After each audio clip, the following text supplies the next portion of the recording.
நம்ம வந்து இந்த புளி கரைசலை எடுத்து சேர்த்துக்கிறோம். சேர்த்துட்டு இதையும் ஒரு 5 நிமிஷம் நல்லா சிம்மில் வச்சு அதை நல்லா வற்ற விடணும். அப்போ இன்னும் வந்து டேஸ்ட்டு வந்து இன்னும் கூடுதலாக இருக்கும், நல்லாயிருக்கும். புளிக்குழம்பு விரும்புகிறவங்க நீங்கள் இந்த சுண்டக்காய் வந்து வாங்கி சமைச்சு சாப்பிடுங்க. ரொம்ப உடம்புக்கு ஹெல்த்தானது. நல்லா சூப்பராக ரெடி ஆயிடுச்சு பாருங்கள்.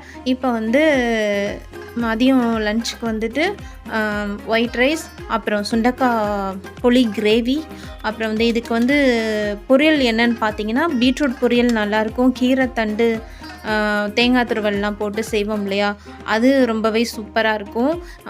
இந்த வீடியோ உங்களுக்கு பிடிச்சிருக்கும்னு நினைக்கிறேன். பிடிச்சவங்களும் புதுசாக என்னோடய சேனல் பார்க்குறவங்களும் மறக்காமல் சப்ஸ்கிரைப் பண்ணுங்கள், சப்போர்ட் பண்ணுங்கள். Thank you friends. வீடியோ பார்த்த அனைவருக்குமே மிக்க நன்றி. Bye friends. நெக்ஸ்ட் வீடியோவில் உங்களை சந்திக்கிறேன்.